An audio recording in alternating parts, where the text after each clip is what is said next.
नमस्कार शेतकरी मित्रांनो, मी विनोद मानकर. महाराष्ट्र राज्यातील शेतकरी हे कर्जमाफीची आतुरतेने वाट या ठिकाणी बघत आहे. कारण जून महिना जवळ आलेला आहे, पावसाळा हा जवळ आलेला आहे. शेतकऱ्यांना पेरणी या ठिकाणी करायची आहे. त्या अगोदर जर महाराष्ट्र सरकारने ही कर्जमाफी या ठिकाणी करून नवीन कर्ज जर शेतकऱ्यांना उपलब्ध करून दिले तर निश्चितच या कर्जमाफीचा लाभ शेतकऱ्यांना या ठिकाणी होईल. महाराष्ट्र राज्याचे मुख्यमंत्री माननीय देवेंद्रजी फडणवीस साहेब यांनी अर्थसंकल्पामध्ये कर्जमाफीची घोषणा केलेली आहे.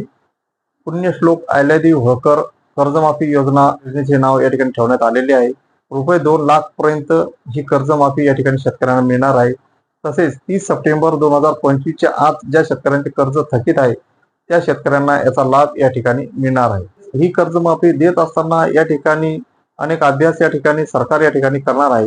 त्यामध्ये जसे की ही कर्जमाफी देताना सहकार विभागातर्फे वेगवेगळ्या योजनांमधील शेतकऱ्यांची संख्या, शेतकऱ्याकडे उपलब्ध जमीन किती आहे, त्या जमिनीचा वापर कोणत्या पिकासाठी करण्यात आलेला आहे, तसेच केंद्र व राज्य सरकारतर्फे देण्यात येणाऱ्या निधीचा लाभ घेणारे शेतकरी किती आहे, अतिवृष्टी मदत करण्यात आलेल्या शेतकऱ्यांची संख्या, तसेच साखर कारखान्यांना ऊस देणाऱ्या शेतकऱ्यांना नियमित FRP मिळत असल्यास अशा शेतकऱ्यांची संख्या गोळा करण्यात येणार आहे.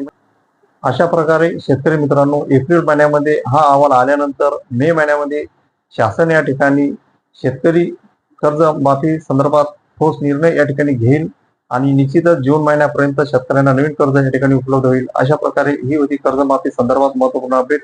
असेच नवनवीन महत्वपूर्ण माहिती करता या चॅनलला लाईक आणि सबस्क्राईब करायला विसरू नका आणि आपल्या संबंधित शेतकरी मित्र मंडळींना हा व्हिडिओ जास्तीत जास्त शेअर करा. जय जवान जय किसान.